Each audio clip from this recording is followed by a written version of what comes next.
Pour le mari et la fille d'Olivia Newton-John, le deuil est trop compliqué.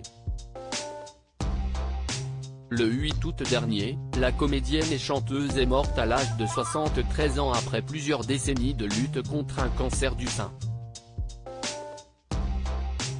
C'est son mari, Johnny Sterling, qui a annoncé la triste nouvelle sur les réseaux sociaux.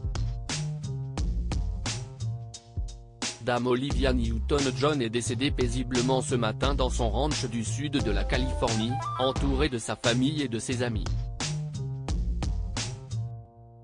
Nous demandons à chacun de respecter l'intimité de la famille pendant cette période très difficile, peut-on lire.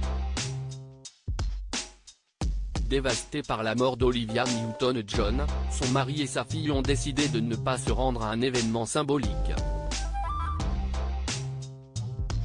Johnny Sterling et Chloé Latanzi ne se déplaceront donc pas en Australie pour participer à la collecte de fonds annuelle Walk for Wellness organisée par l'association caritative qu'elle avait créée. Je ne pense pas que John et Chloé viendront.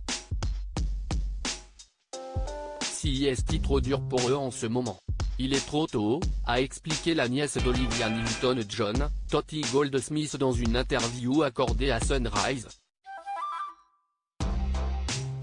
Chloé et John doivent pleurer en privé, comme vous pouvez l'imaginer. Grimper dans un avion ou venir ici serait chaotique pour eux. Ils veulent juste être tranquilles eux et vivre cela comme des gens normaux. Cette collecte de fonds aura lieu le mois prochain à Melbourne et à travers le monde virtuellement pour honorer l'héritage de la star de Grease. Si le mari et la fille de la chanteuse ne feront pas le déplacement, sa famille sera bien présente. Mais nous avons Toby Newton-John, son frère, qui viendra et aussi ma sœur. Toute la famille qui est en Australie et toutes les personnes qui l'aimaient, a-t-elle ajouté. Ça va être vraiment puissant et vraiment beau.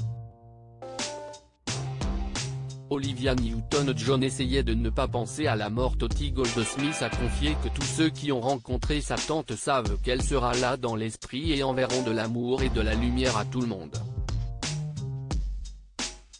Depuis 1992, et son premier diagnostic de cancer du sein, elle avait voulu parler de la maladie au grand public et a créé un centre de bien-être et de recherche à Melbourne, où elle a grandi après être née en Angleterre. Ces dernières années, Olivia Newton-John se battait contre son troisième cancer du sein. En 2018, elle révélait que la maladie s'était propagée à tout son organisme. Je ne discute pas du pronostic. Je sais quelles sont les statistiques, mais je les ai mises de côté.